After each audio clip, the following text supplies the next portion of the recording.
تقلقيش، ده طبيعي جدا ومش معناه ان في مشكلة كبيرة، لكن اوقات تدخلنا كأهل هو اللي بيخلي الموقف يعند ويكبر. تعالي نشوف شوية خطوات بسيطة وذكية ومجربة تساعدك ترجعي الهدوء وتبني علاقة قوية مع عيالك الصغيرين.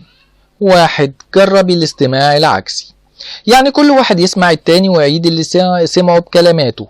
دي طريقة سحرية بتقلل التوتر وبتخليهم يحسوا انهم مسموعين ومفهومين، ودي من ادوات التهذيب الايجابي وفعالة جدا في حل الخلافات.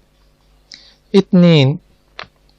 انت مش القاضي، سيبي فكرة مين اللي غلطان.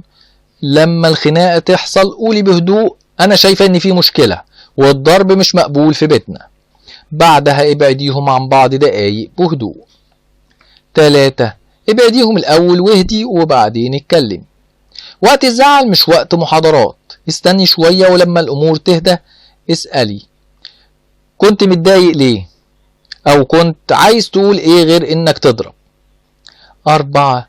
علميهم يعبروا بدل ما يتخانقوا، اديهم جمل يتدربوا عليها زي انا زعلان منك علشان كذا، او انا كنت عايز العب بس حسيتك مش عايزني. المهارات دي بتاخد وقت بس بتفرق فرق جبار في سلوكهم. 5. بلاش مقارنة وبلاش لوم، جملة زي انت الكبير لازم تتحمل، او انت على طول بتعمل مشاكل، بتكسر نفسية الطفل وبتولد غيرة وعداوة. عامليهم بعدل من غير تصنيف. 6. ركزي على اللحظات الحلوة، لما تلاقيهم بيلعبوا سوا او ساعدوا بعض او تفهموا قوليها بصوت عالي انا فرحانة بيكوا قوي وانتوا بتتعاونوا كده.